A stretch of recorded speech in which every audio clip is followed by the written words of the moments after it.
Greetings, friends. I am Tim Woody, and welcome to Leadosophy. Leadosophy is the fusion of leadership and philosophical thought. Together, we will deepen our understanding of leadership using the tools of meaningful dialogue, reflection, and a general curiosity to learn from one another.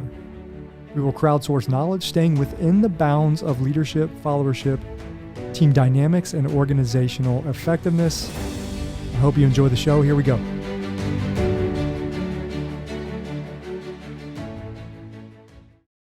Friends, welcome to Leadosophy. You're here with an open mind because that is a rule and not the exception.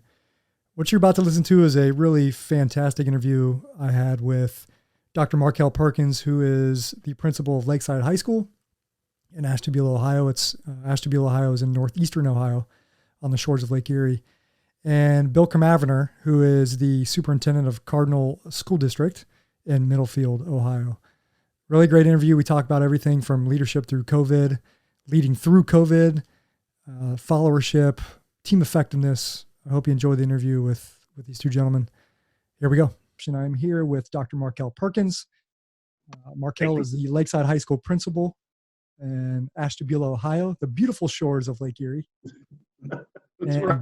Bill Kermafner is a superintendent of Cardinal Local School District in Middlefield, Ohio. Is that correct, Bill?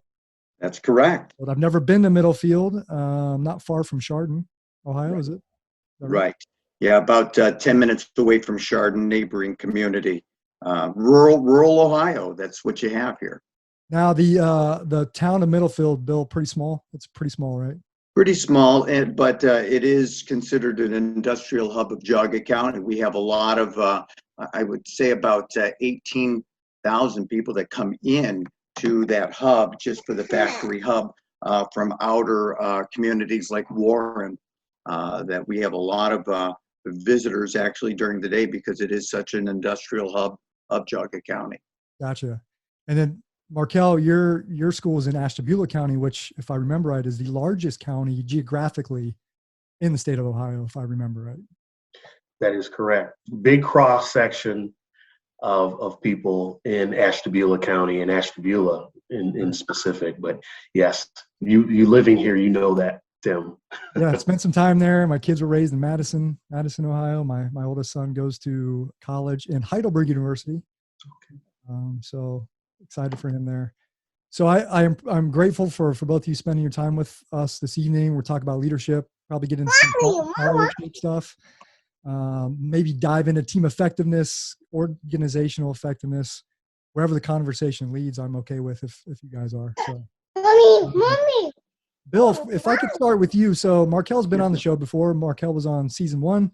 I was explaining to Markiel that it's been about 4 months since I podcasted, maybe 5. It's kind of took a break, and this is my springboard back into the show for season 2. But Bill, can you give listeners just kind of a quick overview how you ended up in a superintendent role? What was that journey like?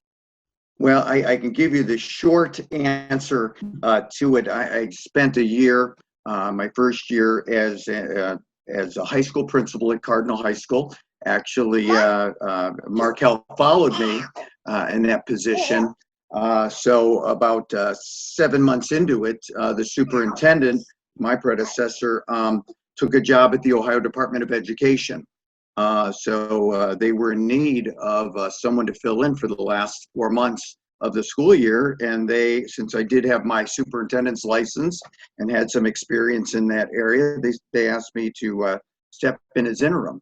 And then since it was like a 4-month interview process, I guess, they decided to keep me on as superintendent.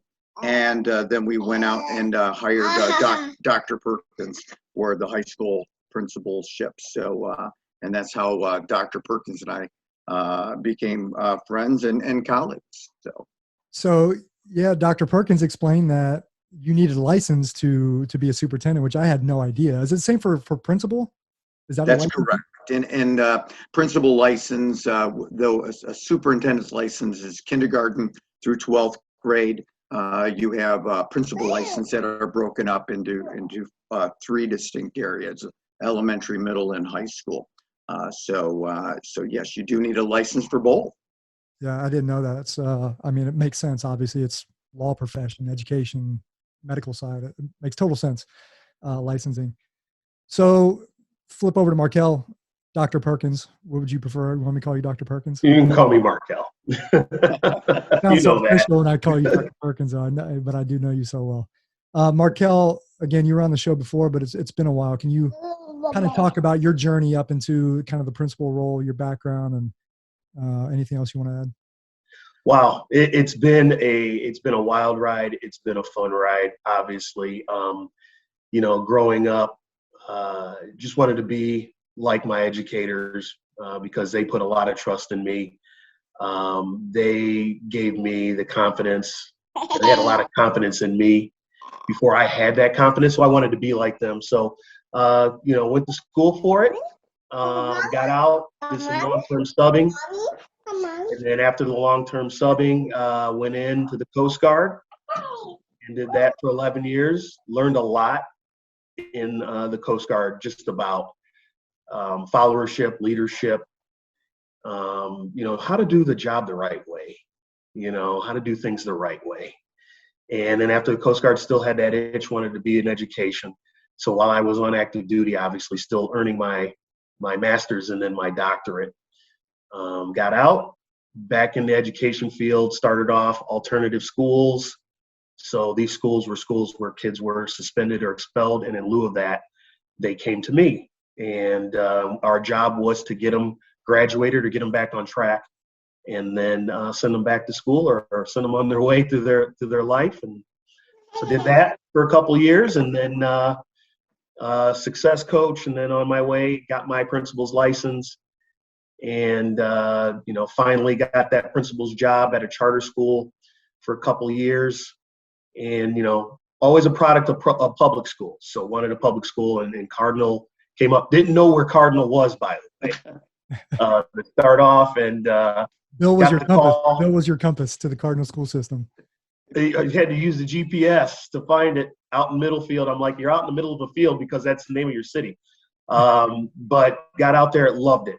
I appreciate the opportunity that Cardinal gave me to get that first start in the public school system, and trusting that leadership role at Cardinal. The people there are amazing. That community is great. I love it. I still have friends there. I still go back there as I left. It was very hard leaving it.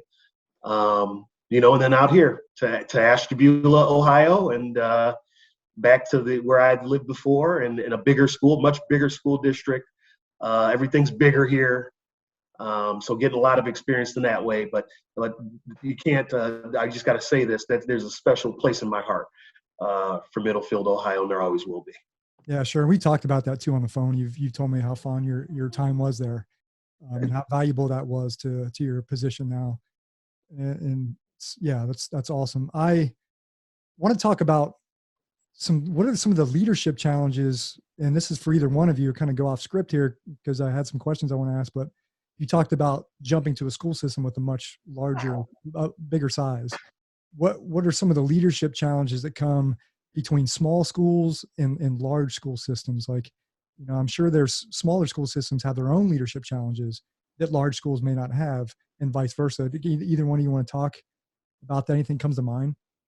Well, I think too, on top of it, when you start with a smaller school, you cover in any position, be it principal, even teacher, sometimes you are covering many more things that you would than a larger school district, because a larger school district, you have a larger volume of kids, a larger enrollment. So you wear many hats, because you don't have that large enrollment.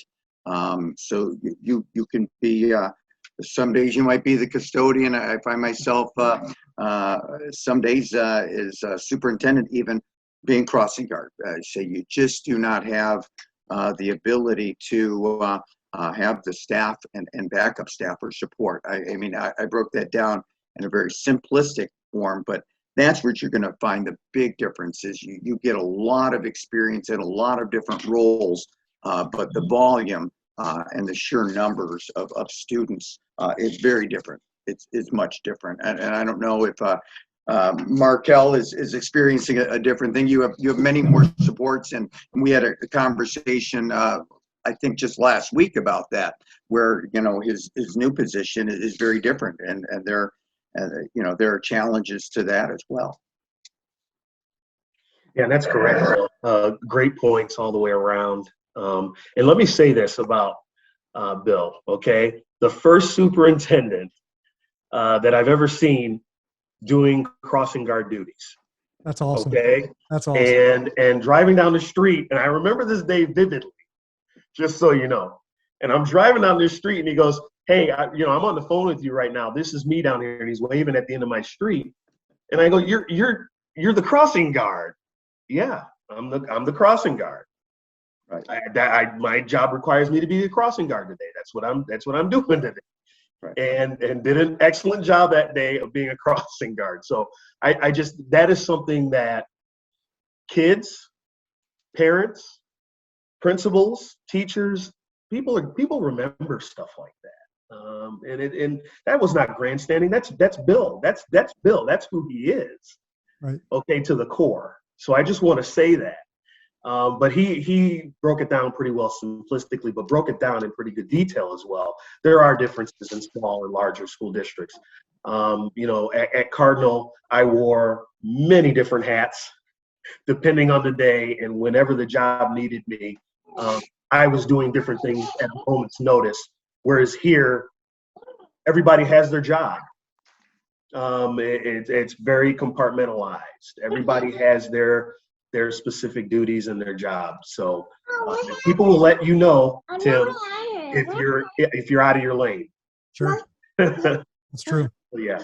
And I think too, as a leader, I think in a smaller district or even a larger district, you've got to be willing as a leader that nothing is beneath you.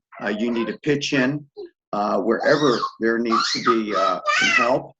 And I think that's important. I really do. Some people say, "Oh, what's the superintendent doing that? You need to have someone else doing it." Well, if there isn't a person to do that, you need to make sure that the kids are being crossed. So I will say that that the crossing guard example is something that there's two sides to kind of leadership discussion about your traits. Kind of determine how you are as a leader, and there's some things that you can be taught. I think that's kind of an example of both. Someone maybe seeing you doing that, Bill, being a crossing guard, like, I see what he's doing. I need to make sure when I'm in that position one day, I'm not afraid to roll my sleeves up and get my hands dirty, especially when we don't have all the hands to go around. And then part of that too is probably, Bill, your character. And I'm sure Markiel can speak to your character. That's just who you are. You're just going to jump in. You probably didn't even think about it, Bill, to do that. So, and I know Markiel is very similar like that. I'm sure Markel's got his hands dirty more than once this school year. So Markiel, you were a principal when Bill was a superintendent in the same school system. Can you guys talk about that relationship, principal to superintendent relationship, followership standpoint, leadership standpoint, that kind of flow back and forth, communication, trust? Can you talk about that? Because I think it's really important. Go ahead, Markiel. If you want to start that one up, and I can. I teed it up for Markiel. Yes. So great relationship. Bill, like I said, he gave me an opportunity to come to a school district that I think a lot of people that look like me, they're not there. Let's just be honest. Yeah. Okay. And so when I first got there, it was a question of, well, are you a coach? And, you got to smile and you say, no, I'm the principal here. I'm the principal. You think you shock people, Markiel? Did that shock a lot of people? Yes. Yeah. Let's just say that. Yes. But you know what? From the instant that Bill and I met, there was definitely a connection there. Our personalities complement each other. Bill is he's very smooth and even keeled, and he leads with his heart. He does. He wears his heart. I can tell he's hand on his youngest with stoicism. I like it. Yes, yeah, definitely. And I'm breathing deeply. And I would say I think it was just within seconds when Markiel and I first met in the main office at the high school. I knew within 30 seconds there was something special. Just with his charisma, I could tell his excitement there, and that's something you can pick up. When you're looking at leaders, I think that there's that intangible thing, that things that you can just see and feel within, like I said, 30 seconds. Again, the way a person carries themselves. You can pick up just with body language and enthusiasm, just in a short time. And I felt that very comfortable kind of relationship immediately, that I knew just in a short time when we were looking that Markiel really was going to rise to the occasion. Yeah, that's awesome. Markiel? Right. Thank you. And so, and when we look at this, Bill's leadership in the school district at the time, I know that they were looking prior to Bill coming on, or even right when he got on, about consolidation and consolidating with the neighboring school district to weather that storm, to move forward. And then we start moving, and we're running a little bit, and then all of a sudden COVID comes about, and things, I mean, literally we had to turn things around in about 24 to 48 hours. And through Bill's leadership, getting everybody together, all the department heads together from the different departments of the school district, the principals, I think we were in meetings all day that Thursday, I think it was, discussing it and able to turn it around that following week, get our staff, our teaching staff ready to go, give them time to prepare and families time to prepare and get that out. He did an excellent job. Just sitting back and watching that is something, again, that I will never forget. That's something that I will try to emulate going forward, and watching how he handled that. He did an excellent job of steadying the ship when the seas were rising, when it got really, really bad there. And there have been times when it's gotten really bad in the school district, and instances and things that have happened. And Bill has been steady in his leadership and Cardinal local schools. I can say that undoubtedly. Thank you, and that's very humbling too. What we did, Tim, in short order, at I think it was 2:00 on a Thursday, our governor, Governor DeWine, made the call that schools would then be shut down, and in a sense that we would not have kids nor staff in the buildings because of the pandemic. And we had a meeting actually with our admin team, principals, that day. And then we put together our crisis management team and had a meeting that Friday with it. And it was a very lengthy meeting, but we came up with a plan in short order. By Sunday, we had an emergency board meeting where we had 2 memorandums of understanding, one with each union, with our teachers and with our classified staff.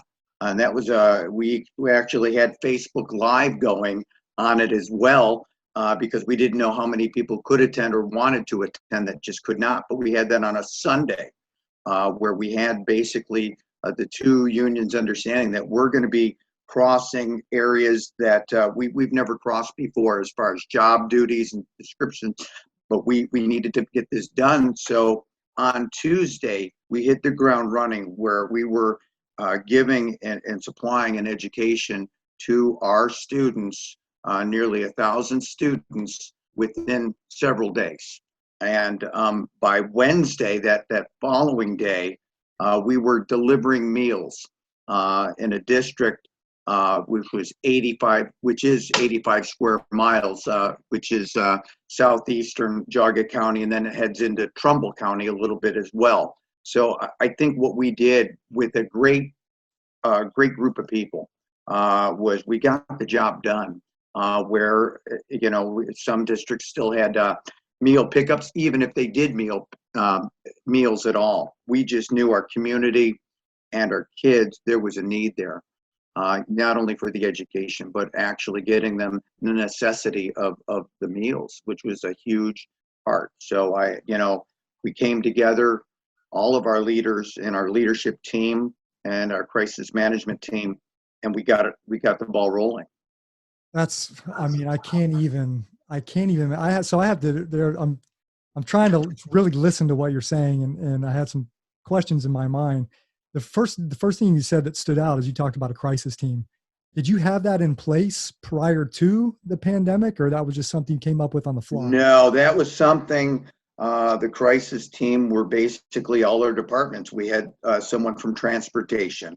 We had our manager, or what is now called the manager of operations, or our maintenance supervisor. We had teachers. We had some parents there, board members, all of our principals. Because remember, we have a staff of total of about 150 people, teachers and classified staff members. So we had a staff of about almost 20, about 18 to 20 people on this team, and we put all our heads together to say, okay, here's what we have. What does this look like? How can we get this done? So we had all the powers that be in the room, that said, okay, how can we work out the meals? How can we work out the education process from high school to elementary?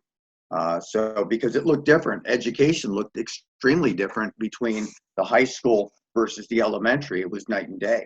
Sure. I'm assuming as you get this team together, you guys have to start prioritizing things like what are our first, second, third priority, right? I mean, this is going almost from this is a leadership discussion. Now it's going into strategy and operations. Like, how are we managing the chaos, right? And I'm assuming you're probably getting a ton of ideas thrown at you. You have to try to take some and, listen. Well, we threw it up on the whiteboard actually in our back conference room, the non-negotiables. Well, we do know that we cannot have the kids in school. So what does that look like? And that was less of a challenge because most of our kids at the middle school and high school, we have what we call one-to-one technology. They all have Chromebooks. Or so the one of the challenges that was brought up, well, what if they don't have wireless at home? What do we do? So we problem solved on that. We worked with organizations to make sure that we had, in a very short time, ways around it. They didn't have technology at home. We got it to them. And how did that work out? And what did that look like? From like I said, alternatives. If you didn't have that technology, we did the book bag, or I guess the Blizzard bag thing, where we just gave them written assignments, but from how parents could pick that up or how they could be delivered. Actually, what we did at the elementary level, since we didn't have the technology at that time, and eventually we did get it to them, but we were giving Blizzard bags out. But we did that through our meal delivery, where we were dropping off assignments at their driveways in a container. So we had that rotation. We even had it figured out that we were even discussing how long maybe this virus could be alive, so to speak, and how long we would have to put it into quarantine before we could have the teachers start looking at the material. So those were some of the challenges, or even picking it up. We had a pickup or drop-off location as well for the parents too. So it was down to the nitty-gritty and step by step. But by putting all of those people in the room, we could think about what that looks like from start to finish. You had to try to visualize it, even though it hadn't manifested itself. Did you, Bill, as a superintendent of the school system, did you know that going into that planning process over those 1, 2, 3, 4 days, that whatever product you started off with, it wasn't going to be perfect? It was going to be kind of like a work in progress. It would be. And I was very open with people, because we would, and that crisis team turned into a problem-solving team as we went through COVID, and it turned into not just in person. Then we were doing it via Google Classroom or Google Meets, and eventually Zoom. So we would just do that. Crisis team turned into a problem-solving team, but we had everybody there. We had our technology people to say, okay, here's the problem. Where are we at? How many more hotspots do we need? So we could actually problem solve, and by putting everybody together, that team of 18, we could problem solve things immediately, or as quickly as possible. So we had a quick turnaround. I'm man, that's crazy. I can't imagine the planning. Because over the pandemic, one of the obviously the the more crazy things you heard about was how the school systems had to adapt, for, as you know, Markiel, you call them our scholars, right? Our young scholars. And on a macro level, I'm envisioning every school system in the country, all over the world, trying to do this. Right. Were you guys, with a principal or superintendent, were you guys in communication with other school districts trying to figure out what's working, what's not working? I mean, was there communication there? Well, we were forged, there was, but everybody was trying to figure it out. We were all asking each other for answers and what they were doing. We had another district that was a neighboring district that didn't start it up. Whatever they were doing didn't start up for 4 weeks, because the initial statement from the governor was, well, it will be like an extended spring break. So some districts took that as, okay, well, we won't really need to do anything immediately. We're on break. Schools are shut down. And then we started drilling down and following up on some of the later tweets that came out. Well, that isn't necessarily the case. We need to start up immediately for these kids, because also the union teachers, they were worried about, well, we didn't want to extend the school year either. We're trying to stay within the confines of the negotiated agreements that we had. So we said, you know what, we had a very supportive leadership on our union side saying, you know what, we need to start educating. We need to give them a day's worth of education. What does that look like? We don't know. There are going to be problems with that, but we need to start right away. We just can't kick it down the road a little bit. So sure, that's tough. Markiel, from your role as the principal, I know last time I talked to you on the show, I specifically asked you about COVID challenges, and we were still kind of, I think, over the hump, but kind of going down, at least in Ohio. Anything you want to add to that from your standpoint as a principal? Like, what were some of your challenges, whether it's communication or whatever?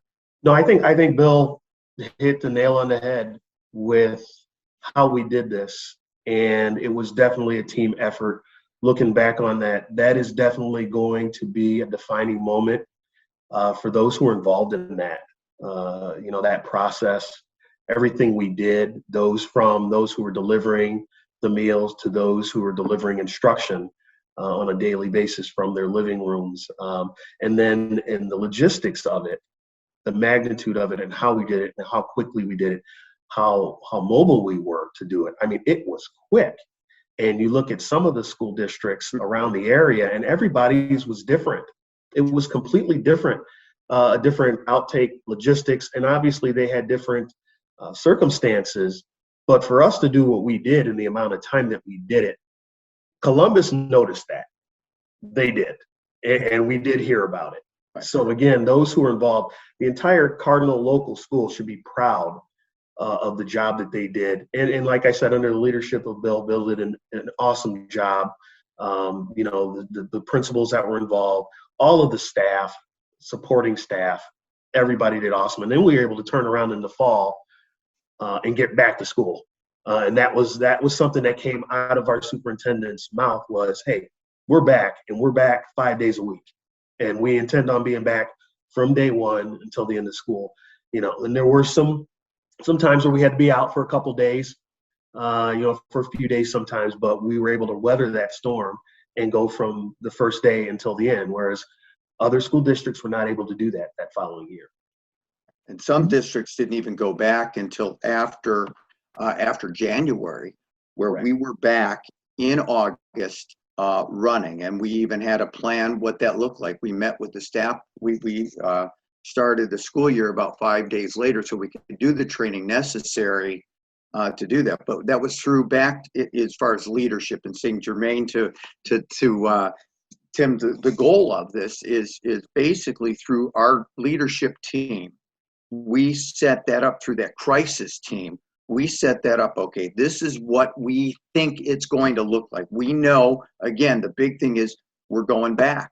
We're going back with our kids, and we may not have all of them back. Some of them might be remote, but again, we want to open the doors and we want to do it safely. So we took a look at social distancing and what the CDC guidelines were, and basically opened it up from there. We knew that it was gonna, we were gonna mask up. We didn't, we weren't even talking about vaccines at the time. We were looking at simply social distancing and masking and what that looked like. And our team just thrived. We said, okay, how can we make this work? And we knew it was not going to be perfect, nor was it perfect. But again, from start to finish, as Markiel mentioned, I'm very proud of that. I'm very proud of the team because we had to be so fluid. And then we got into the contact tracing, which we had never heard of before, and it's something that we did on a daily basis then, and it turned into we were an arm of the health department, another appendage. So it was very interesting. But again, the team and the collaboration that happened through that crisis team to get us rolling, I put that together, was everybody working together. Yeah, definitely. From a team effectiveness standpoint, there was definitely probably no room for people to have egos and say, well, we're going to do my plan or whatever. It's, what's the best for the scholars, for the parents. And, it's really fascinating that you just built a playbook from scratch. Well, and that's what earlier on that Thursday before the governor called that we would be shutting down the schools in Ohio. I was at a superintendent's meeting, and one of the more veteran superintendents goes, well, what is the playbook? What are we going to do? And I said to that superintendent and to the other superintendents in 2 counties, Lake and Jog, I said, we're writing it now. We're making that. We're figuring it out. We've never been through this before. Yeah. Boots on the ground, real time, coming up with the strategy. Yeah. That's exciting. It was exciting, but it was a challenge. And I think that's where you see, and again, I attribute the team that we had of good principals and leaders to do that. We stood together and we said, we're going to get this done. And we worked collaboratively. And Sure. Again, the egos were checked at the door. Sure. I want to get a little kind of academic for a second, kind of academic theory and teaching strategy. Is the pandemic, and hopefully we are on the tail end of this thing and you guys don't have to ever do this again.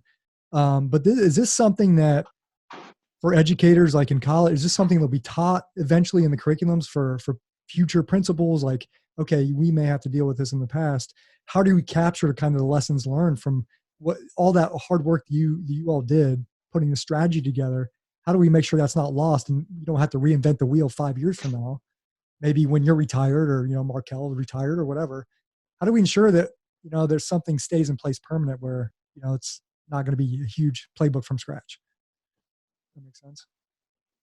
Markiel, did you want to start that one off? Because I have some ideas on that. Hey, you go ahead. I'll follow up on this. You go ahead. Tim, I think it's going to take time to synthesize, this conversation and what we did going through, what all districts did and we're faced with. As history, we're going to have to let it settle and synthesize what's going on to really analyze what happened. Again, you're changing a century, primarily a system that has been around for over a century of public education. And again, what the nation did is just truly amazing in a pandemic.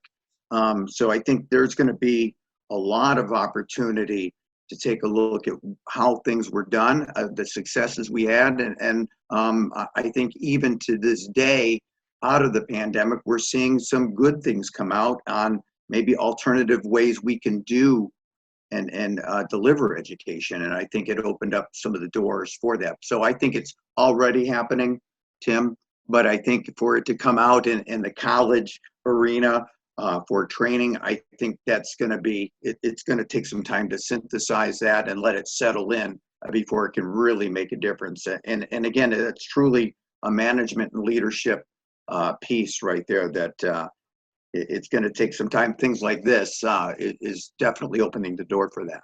Yeah, I mean, definitely a course in decision making, right? Decision making 101 from leadership and followership standpoints. It's again remarkable. Markiel, do you have anything you want to add? So from that, and so eloquently spoken by Bill, that command duty officer position that I was in at Station Ashtabula in the Coast Guard, I think, helped out a lot too. Because at night, when you're at home and you're resting and you're getting calls about search and rescue or about cases, and you have to make a decision on those things and report to your superiors, your higher ups. That did help. That put it into play. So a lot of the lessons I learned in the military of not to panic, to try to keep a clear head and to move forward and to keep pushing forward, that is always there. When you're in a profession for 10 years, it's not just a profession anymore. It's part of who you are as a person. And one of the things that Mike Tyson said, and I love this quote, everybody has a plan until you get hit in the face, right? And that's what happened. That happened to us here, and we didn't flinch. And this also was a big story in teamwork. I mean, when you look at the teamwork that was involved in marshaling those resources in order to do that, what we did, it was huge. I'm not going to minimize that at all, but it also lets you know what a team looks like when it works well together, when all the parts are moving together, when it's not, 10 to 15 or 20 different boats rowing on their own, but it's one big ship going in the same direction. We know that in the past, technology, some schools had it, some schools did not have it. The government didn't really subsidize it prior to COVID, pre-COVID, and then money started to flow in after COVID occurred. And so now we're in a situation, like Bill said, we can deliver instruction in different modes, right? It's not just on site. Now it can be right here. It can be on Zoom. It can be on Google Meets. And every school, I think just about every school now, or most, do have those capabilities now. And those families do have those hotspots that they need, right? We also know this, and this is the last thing I want to say. We know that social emotional learning was thought of prior to pre-COVID. But again, what we're seeing is now primarily that it is huge. That our scholars are coming back very anxious, that some of them are depressed. And the social part that you have when you go to school, because some of them haven't been in school for over 2 years. It's crazy. And again, right. So when I have meetings like now, and we talk about, hey, the kids aren't doing this, or socially they're this, or they're that, or they're this. And I always have to be that person to go, how many of you, raise your hand, have been through a pandemic the size of COVID? I think the last one was 1919 or something in that effect. So how many of you have been through this? And how would you feel if you were a kid, if we were kids and that was going on with us? How would we respond? We don't know that. Right. So there's that cold dose of reality to go, hey, we have an issue here, right? And we know what the issue is. We have to meet our kids where they're at right now, okay, and try to get them back, because we know through gaps, and we look at the diagnostics through testing. Bill will tell you this. When you look at those gaps in testing and the diagnostics, right, you know what the gap is? It's 2 years. Almost to a T, it's 2 years. It's right around 1 to about 2.5. So we know that, okay? And that's what we're battling now. That's why you're starting to see people are leaving our profession. There is a lot of movement going on. It's very fluid right now. And I think that's part of it. It's not only our scholars, it's our families, it's our parents, it's our teachers, it's our support staff, it's everybody. And everybody is still grappling with that. So I think that's the lesson learned here, is we have to learn to live with it as leaders and have that calming voice, right? And have a clear direction and know where it's at, but understand where we are as people, where we're at. That's yeah, that's very well put. How do you, as administrators, is retention an issue now in the education system? Retaining good teachers, like, is it a problem? Yes, they're just leaving the field. The stressors of that. How do you lead through that? How do you lead through that process? You know what? Every day, you try to figure that out. There isn't, again, you just try to get through. You try to plan the best that you can. Like, for instance, finding staffing is very difficult, especially if absenteeism is up. And that could be so like, again, what Markiel mentioned, social emotional learning, and everybody's dealing with that, the stressors, and the pressures of not only being a scholar, but also being an educator.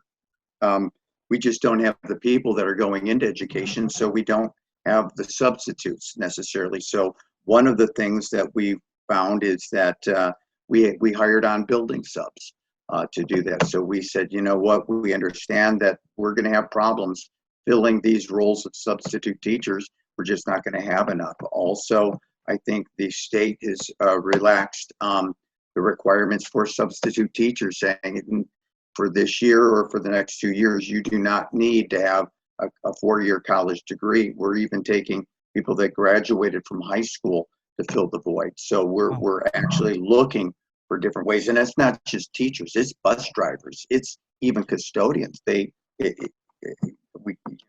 stress of just the salaries. It's hard to compete. So it's everywhere. It's not just education too. Yeah. Thanks, Bill. Man, that's I think we can It's sobering, isn't it? Yeah, well, I wanted to talk about COVID a little bit because again, I can't talk to two administrators in the school systems and not talk about leadership and the role during COVID and followership, because it took leadership and followership, resilience, adaptability, flexibility, trust, communication, all of those factors had to play a role daily in what you guys had to do. And not just obviously the education system, but, other industries as well. But there was just so much at stake with the young kids and learning and making sure they weren't left behind. Right. And Markiel, I love that quote, we have to lead them where they're at, which I think is, that's stuck right here in my gray matter. It's kind of gave me chills when you said that, because it's so true. And you talked about the 2-year gap, and it's a little sobering as Bill said, but hopefully there's light here at the end of this tunnel and we can get through it. As long as people like you are in your roles doing your thing, I'm sure we will. Let's pivot to followership, because I'm a big proponent, and my wife is too, that sometimes we place too much emphasis on this leadership topic and we don't place enough emphasis on followership. Can you guys talk about your just idea of followership, what it means, maybe in your settings, in your systems, in the school systems? Okay. I think, go ahead, Markiel. You've got it. You've got something at the tip of your tongue, so go. That is a word that is near and dear to me. You can't be a good leader without being a good follower, an effective follower as well. Knowing that there are times, there are things that I know and there are things that I don't know. You always hear the saying, some people, what you know what you don't know. Sometimes you don't know what you don't know. And you have people on a team that may be more equipped to handle certain situations. And as a leader, you need to be able to step aside and model that followership as well, and be able to say, I am empowering you to do what you do best, to go and do this. And I'm going to step back and I'm going to follow, and I'm going to show everybody else that I'm going to follow. It's important to do that. It's part of being a leader. It really is. And being a good leader, because if you're not a person that is able to do those jobs that others have, that you're asking others to do, or recruiting them to do, or tasking them to do, and you don't understand it, then your credibility and your reliability as a leader is going to take a hit. So I think that's very important. Bill, it's all you. Well, and I think I've always said that, leaders, need to know when to lead and when to follow. And I think that was a collaborative approach that we've talked about just with the crisis team. I think oftentimes you as a leader, that's the people around you are the support. They have the answers. They have better answers as a leader. And I think that's what, as a follower, you need to know when to depend on the team or when to lead. I think the leader is just putting all of that group together to figure out, it's the conductor. But in order to get that orchestra playing, everybody has to have and know their part and to do that, because you, as a leader, you cannot be the full orchestra. You're only the person kind of putting that together. So it turns into this, harmonious kind of sound that you enjoy. You can't do it all, and that's where it's so important that leadership. You're not to do it all. Good leaders can't do it all, and nobody can. So that fellowship and taking people from where they're at and to the next step, that's so important. But it goes back to collaboration. You have to collaborate, and you have to follow, and let your team and the people around you take that lead, because that's what they are good at, and you've got to really celebrate that and really work with that. What I love about this is that, okay, now he's not telling you this, but he used to be a band director as well. So when he starts talking about the orchestra and the parts, Metaphors, the orchestra. He loves music. He's a music guy. That's something that we used to sit and listen to music during some of our admin meetings. We would sit and listen to music. There were a couple of movie clips and things we would watch. There were some good times in those admin meetings. It wasn't just all business. It was about people. But I just wanted to bring that up as a something to laugh about and smile about. Well, and Bill knows too, that orchestra metaphor, it works for leadership and followership, and trying to get everybody on the same page, same sheet of music, which is easier said than done, as you both know. Easier said Right. than done. Let's pivot to the community. What is the importance of building relationships kind of within the community, especially at your positions, whether it's teachers, students, parents, whatever it might be? What's the importance of the community building relationships and how that applies to leadership in your guys' roles? First of all, the community really dictates as far as what they want out of the schools or organizations, or even your village council. They set the stage, and you need to listen to them. You need to listen to figure out what they want in education. Because that's the arena that we're talking about tonight. Is that education is local control.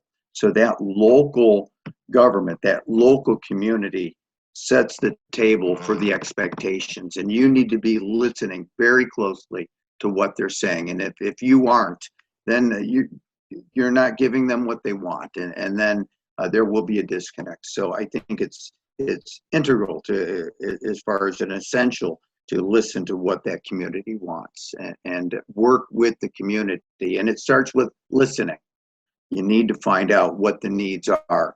We know, and Markiel brought that up, something that the community said to their local village government is, with consolidation, leave our schools alone. You know what? We like our schools, and please, we don't want to have a consolidation. We want our schools.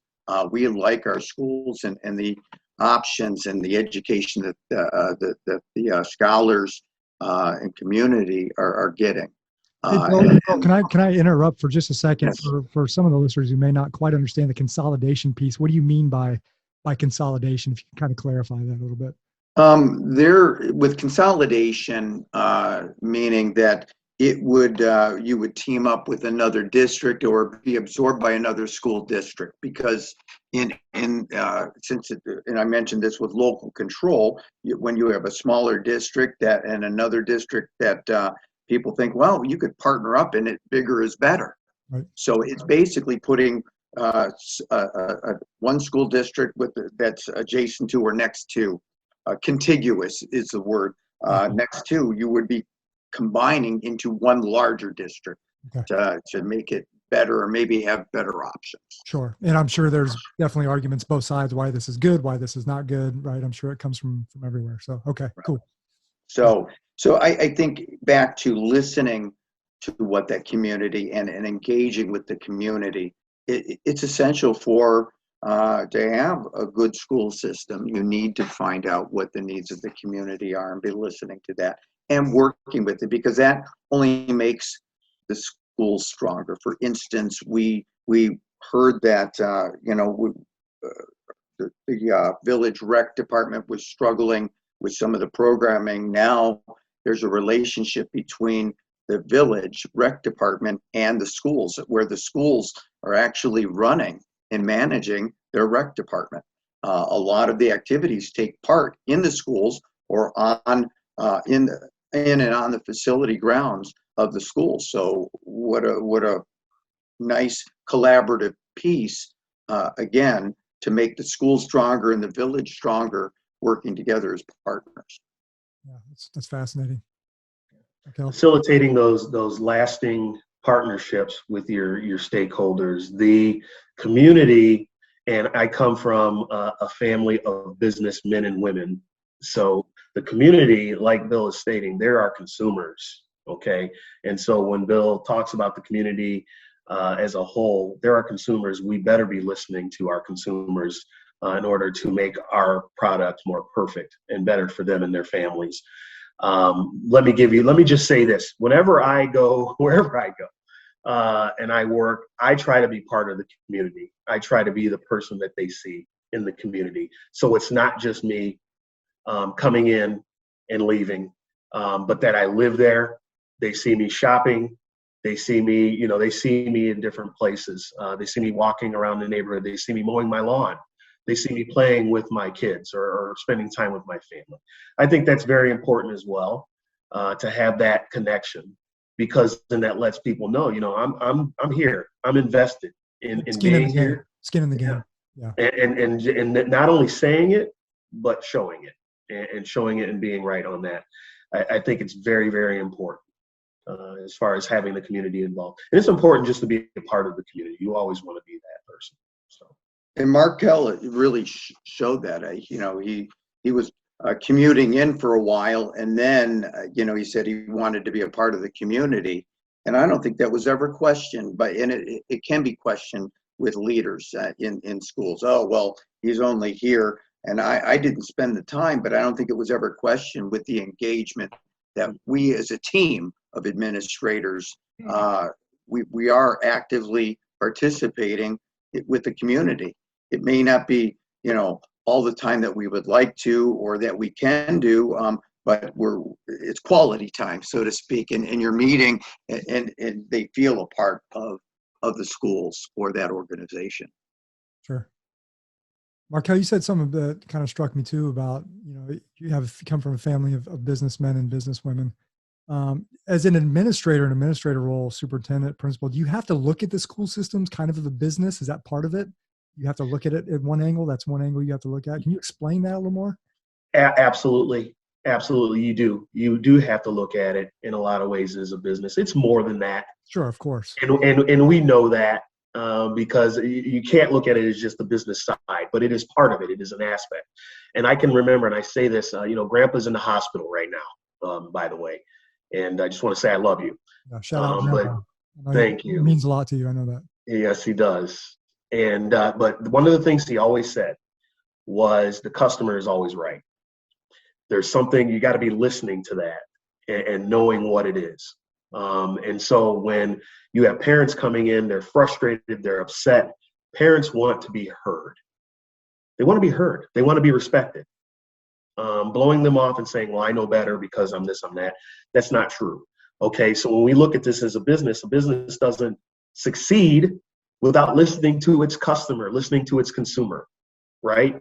And so if people are frustrated with things, there's got to be something in there and a reason why, right? And you try to address those things, because if you don't, we know, and Bill will attest to this, you have open schools now, right? So you can open enroll. So a person can say, you know what, I'm out of here. It's a free country, I can leave and I'm gone, and I'll take my money with me because the money comes in with the scholars. That's not what this is about. But you're not going to run a school district losing 25% of your student population either, because then again, like Mr. Kermavner, like Bill said, the bigger fish may be looking to swallow you up in consolidation, right?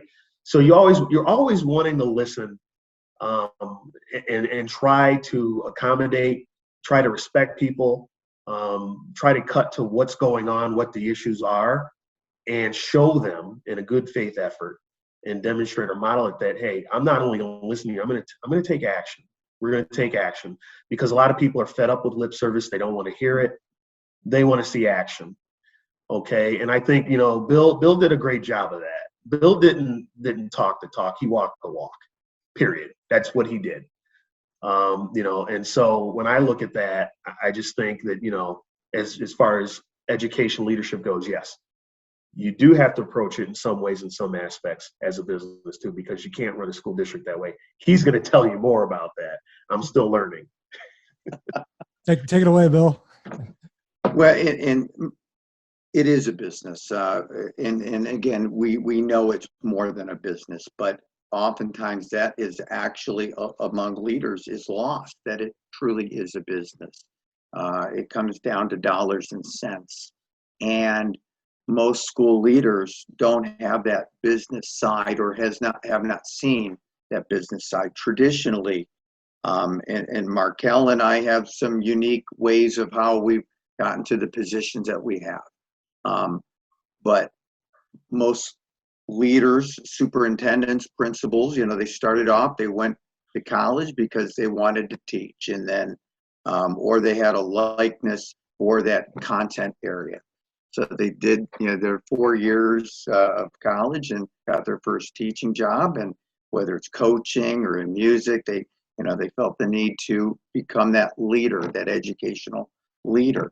And the natural thing was to become that principal or department chair. And then the next step is just kind of moving up within education. It's not, you don't really learn the business side, dollars and cents, and negotiating contracts and how the business side really works. And you kind of learn it on the fly, and you learn through mistakes too. So I think oftentimes, when it comes down to putting together and building a facility even, but as simple as personal relationships too, and building that as a business. Because again, what Markiel said, and his grandfather has always said, the customer's always right, and knowing who that customer is, it's important. But you hear this oftentimes in education. It's all about the kids. That is not easy to do. Saying that because some decisions aren't about the kids, unfortunately, but you have to make it about the kids. And those are the tough decisions, how to get that done. From a leadership perspective, Bill and Markiel, that kind of that mantra, it's all about the kids. Is that would you say that's kind of like a number one visionary piece for leadership in the education system, or principle? Is we got to get back to that. It's about the kids. The decisions we make should be for the best interests of the scholars. Is it safe to say that it's kind of like a guiding thing for you? It is for me. I can tell you that, and that's where sometimes when you're doing that, people don't see that. But I think even with Markiel, I think that was that. I said I kind of knew in 30 seconds you can get a feel, and he always put scholars first, and that's what made some of those tough decisions easier to do, knowing that this is the right thing to do because it's the right thing for our kids, it's the right thing for our scholars, and we had some tough decisions to make, both him and myself, that we were faced with personnel at times. But we had to, it really became simple. What is best for kids? No, that's great. That's it. Encapsulated, that's it. It's always been about that for me. It has always been about that for me. It's always been about our scholars. And so as long as every day that I wake up, we're always trying to help them succeed and getting them to, like I said, meeting them where they're at, but getting them to where they need to be personally, where they want to go. Okay. And as long as we use that as our North Star, we're going to make it. We're going to make it. We just are. And even if I always say, if I made one scholar, one kid, one young man, one young lady smile that day or laugh or chuckle, then I've done my job. I've done my job. If I taught them something or made them think about something, just one person per day, I've done my job. And that's the way I look at it, because those little things do add up. I can name, and I think, Tim, I told you this, I can name almost every teacher I had from kindergarten all the way up through 12th grade. I can name them all. And I remember them vividly. So our young men and young women, they do know us. They remember us, the good, the bad, and the ugly. They do. They really do. And actually, one of them, Mr. Barth, who is band director, he's assistant band director at Berea High School, Berea Mid-Park High School. Let me get that right, because they did consolidate. They merged anyway. The high schools merged. They didn't consolidate, they just merged. But he's retiring after, I think, 30 years. And one of my favorite all-time teachers was Mr. Barth, Mr. Dan Barth. So I just want to give a quick shout out to him and say congratulations and happy retirement. I sent him a video as well, congratulating him. But we had a lot of times together from 7th grade all the way up through 12th grade. He was there for me. And so I just want to say congratulations, but very important to look at our scholars and say it's all about them. It's always been about them. Yeah, that's great.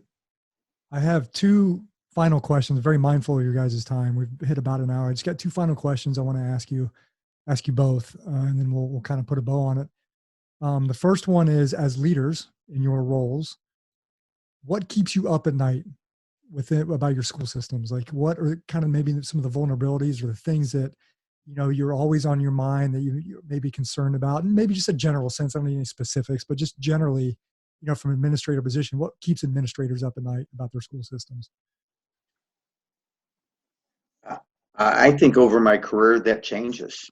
Yeah. It depends on it's situational.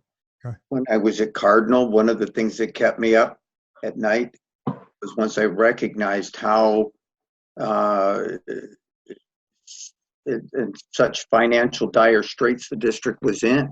And that was 6 months into my superintendency, where the treasurer said, I don't know if we're going to be able to make payroll.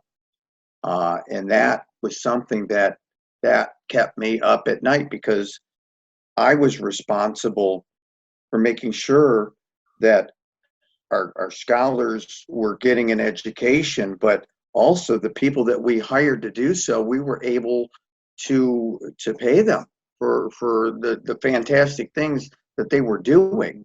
And I didn't know as superintendent if I was going to be able to do that. So I felt that was one thing that definitely kept me up many nights. So again, that was just something more recent, and we're in a lot better situation after that. It's been about 3 years running now, that much better. It was still a long way to go, but that was one thing that I still think about, and that would definitely, it kept me up many nights thinking, how could we get through this? What needed to happen to get us to that point where it wasn't keeping me up, and I didn't think what ifs. But again, Tim, that's a situational thing, at least with me, and that's changed from time to time. It could be, when again, Markiel mentioned about SEL, social emotional learning, and now we see that it gets so much attention now in the media. I think that is something too that's kept me up at nights, when we have so many scholars, so many kids, students that are just they handle so many things or have to deal with so many things emotionally, and they don't know what to do. Those are the type of things that keep me up. So, Markiel, you can elaborate and might add your things too, because it's situational for me. Yeah. I appreciate your candidness, Bill, and those definitely, I can imagine, probably in your mind at night wondering how you're going to have some of those really hard conversations. It probably was not easy. So, but I appreciate your candidness. Yeah. Right, and again, just to kind of piggyback off of what Bill is saying, what I try to do when I come home is I try to sleep because we do have sleepless nights. We do with everything that we deal with. We try not to bring it home, but that's just that's the nature of our job. It really is. It's the nature of our job. We spend more time in our facilities with our scholars and our staff and the like more than we do with our own families. And so when I get home, I try to make this a calming environment. I would say the things that keep me up probably are that social emotional part. We are dealing with the emotional fallout of this pandemic. That's what we're dealing with and grappling with right now. And it continues, right? It continues. And we can't have enough resources. Right now, I think that we are treading water. Some school districts, the water's over their head. When I have a counselor and you walk in the door, and every day, I mean, from when he gets there to when he leaves, he's got somebody in there. Sometimes there's lines out that door. Sometimes they're waiting in conference rooms for him. And we don't have enough staff to help them. That concerns me. Yeah. Because it is starting to turn into that where I know my strengths. I also know my weaknesses. That's a weakness for me. And I said this to a parent last night. I'm not a certified psychologist, psychiatrist, counselor. I'm not any of those things. I'm a principal. I'm a human being. I'm flesh and bone. I can help you with academics. I can do what I can to comfort you and protect you the best I can. But the other stuff, that's just not my realm. All I can do is try to facilitate and get you those resources the best we can. So that's the biggest thing for me right now as we look forward is that emotional fallout for our scholars, for our families, for everyone here. I don't think some of us really know that it has impacted us. We really don't know yet. And our scholars, our young men and young women are showing us that it's there. I think that we as adults, we suppress a lot of it, but it's still there. Yeah. And so I think that's what keeps me up at night. When I don't sleep, I try to sleep. I do. Appreciate that. Very, really great answers. I appreciate that. And they're definitely heartfelt. And again, I'm grateful that you guys talked about that. So I appreciate it. Final question for the both of you. In your respective positions, superintendent, principal. Bill, I'll start with you. What advice would you give to somebody maybe stepping into their first superintendent role of their career? What leadership advice or just general advice? Like what wisdom would you impart on that person who would assume a role like that? One word: listen. Listen, and I think it's over said, but again, truly to engage and hear what the other person is saying or the other group is saying. I think that's vitally important. The leadership things will come, and again, that can be situational too, but to gain trust, you need to have that respect of the other person and listen to truly try and understand what maybe they're bringing to the table. I think that is something that we all are in a now real-time society, and we want answers immediately.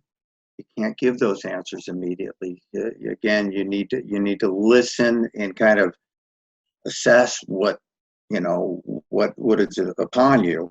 But again, you just need to listen. I think that would be the best advice that I could give, and it doesn't seem like there's enough time in the day to do that. But again, if you're not truly engaged, then you've lost at the beginning. You don't give that. That's a good one, Markiel. It's going to be a tough one to top. Well, you know what, and I say this all the time. Bill, he has really impacted my career. Like I said, the trust that he put in me to lead Cardinal after he left, I really appreciate. I do want to say that. Cardinal is going to lose a very, very fine educator, leader, superintendent. And I'm just going to say that unequivocally. There were some comments made about alignment with the leadership, alignment with the superintendent, principal, guidance counselor. There were no issues with with those at all. I just want to say that, okay? I had an opportunity presented to me, and I took that opportunity.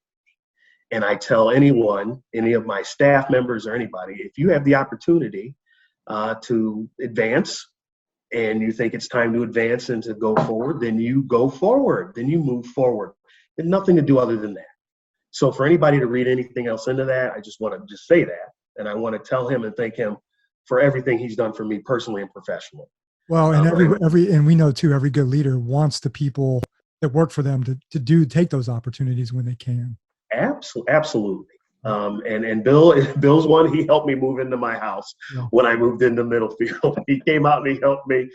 We had some issues with, I think it was a mattress, right? And tying it together. And I remember now, I'm supposed to know how to tie knots. Bill actually did a better job of tying the knots than I did. He's like, we got this, man. We got this. You can't tie a knot, tie a lot. That's what I always say. Right. Exactly. But to answer the question, okay, I'll say this. I got 4 things. I'll try to make them quick. Listen's definitely important. Okay. I always say the old man gave us 2 ears and 1 mouth to listen twice as much as we speak, right? I mean, that's just what it is. Love people. I know that sounds 60-ish, but we're missing that right now. Yeah. Our kids need that more than anything else. We all need that more than anything else right now. I think that's where some of the emotional and social stuff is coming from. We don't love each other enough anymore. We're always quick to find faults with each other, to fight with each other, instead of listening to each other and loving each other. A lot of judgment. Yeah, a lot of judgment, no patience. I'm going to try to find the things that separate us or make us different instead of the things that bring us together, which, by the way, we have more similarities than we have differences. Agreed. Okay, so listen, love, be yourself as a leader. This is who I am. You know that, Tim. Yep. Bill, you know that. This is not a show. Be your authentic self. Be your authentic self. I appreciate the fact that you both look at me as a person. You don't look at the facade that sometimes other people get caught up in, but you see underneath that. You dig deeper. But then the last thing is to have fun, man. You know, I always said that as a coach, but just in life, enjoy the ride. I tell my kids this: don't take people for granted because you never know when they're going to be gone. Yeah. And that's true in any walk of life. You know, you could have a relationship with somebody, a professional relationship and a personal relationship, and next thing you know, they've moved on to something else. And you go, dang it, I miss that person. I miss him. I miss Bill. I miss some of the jokes. I miss some of the corniness at the admin meetings that we had. And, you know, because now, you know, you look back and you go, hey, I wish I had a meeting like that sometimes now where people aren't as uptight. So those 4 things: listen, love, you know, be yourself, right, and have fun. That's great stuff. I'm a better person having this conversation with the both of you. I really appreciate, especially meeting you, Bill, for the first time. And everything Markiel is saying, I can obviously, it comes through, even though we're on Zoom. You're a wonderful human being, and yes, the Cardinal school system will miss you. So, thank you. You're all too kind. The check's in the mail, Dr. Perkins. I think I have your forwarding address, your new address there in Ashtabula. So, you know, not too far down the road either. So, well, and I'm moving next summer, Bill, so I may need someone to help me move into my next spot. I'm in. You just let me know. We'll get the rope ready. I've got the rope ready to go. So, gentlemen, I am grateful for your time. Thanks for spending about an hour and 15 minutes with Leadosophy with me. And let's do this again sometime. I would love to do this again. Absolutely. And thank you for the craziness in the background. It's a little difficult with the 2-year-old and trying to do that balance as well. So I appreciate your patience with that as well. Gentlemen, you guys have a great night, and we'll talk to you again. Thank you, gentlemen. Take care. Take care. Thanks for watching and listening to another episode of Leadosophy. If you liked what you heard today, hit that subscribe button and check out Leadosophy.com and learn more about Tim's ideas on philosophy and leadership. We'll see you next time.